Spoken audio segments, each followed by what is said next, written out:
তো বন্ধুসকল কি খবৰ আজি এটা এনে ধৰণৰ এডিটিং লৈ আছো আপোনালোকৰ মাজলৈ মোবাইল কেমেৰাৰে ক্লিক কৰা ফটোৰ বেকগ্ৰাউণ্ডটো কি ধৰণে DSLR দৰে বেকগ্ৰাউণ্ড ব্লাৰ কৰিব পাৰি মই আপোনাক অতি সহজে দেখাবলৈ চেষ্টা কৰিম যদি ভিডিওটো ভাল লাগে লাইক কমেন্ট এণ্ড সাবস্ক্ৰাইব কৰি দিবা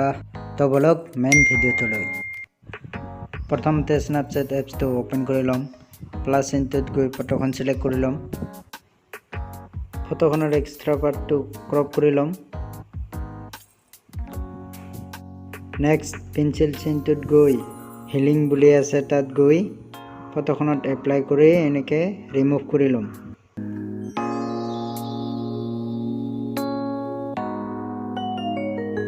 এতিয়া তলত গৈ লেন্স ব্লাৰ বুলি আছে তাত গৈ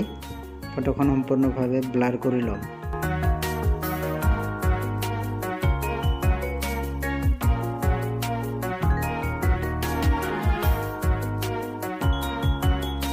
এতিয়া সম্পূৰ্ণভাৱে ব্লাৰ হৈ গল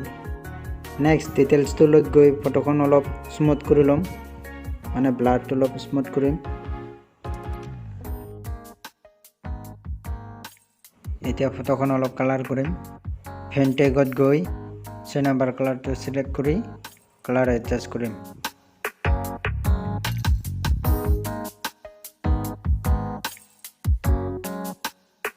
এতিয়া সব ফটোখন CV বেকগ্ৰাউণ্ডৰ দৰে ইফেক্ট আহি গৈছে নেক্সট ডাবল এক্সপোজাৰত গৈ গ্যালাৰীত গৈ মেইন ফটোখন সিলেক্ট কৰি এডজাস্ট কৰি লম ফটোখনৰ অপাসিটি বঢ়াই লম নেক্সট এই চিনটোত গৈ ভিউ এডিটছত গৈ ইয়াতে গৈ ইনভাৰ্ট কৰি সি অফ কৰি ফটোখন জুম কৰি ধুনীয়াকৈ ভালদৰে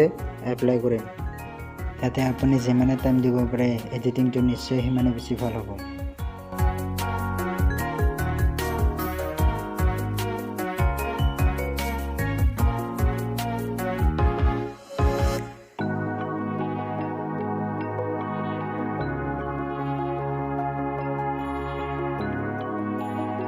এতিয়া চাওক আমাৰ ফটোখন সম্পূৰ্ণভাৱে ব্লাৰ এডিটিং হৈ গ'ল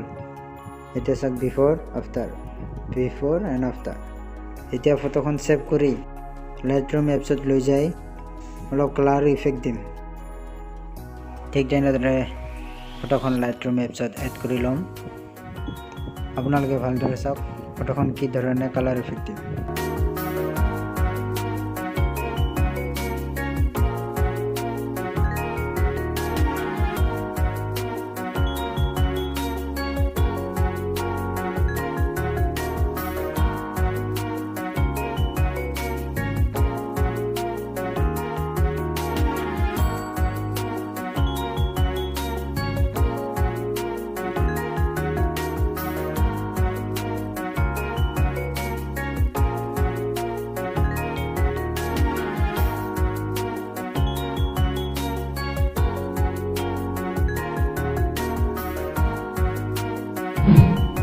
আশা কৰিলোঁ এডিটিংটো ভালদৰে বুজাব পাৰিছোঁ যদিহে আজিৰ কনচেপ্টটো ভাল পালে লাইক কমেন্ট এণ্ড সাবস্ক্ৰাইব কৰি দিবা আজিলৈ বাই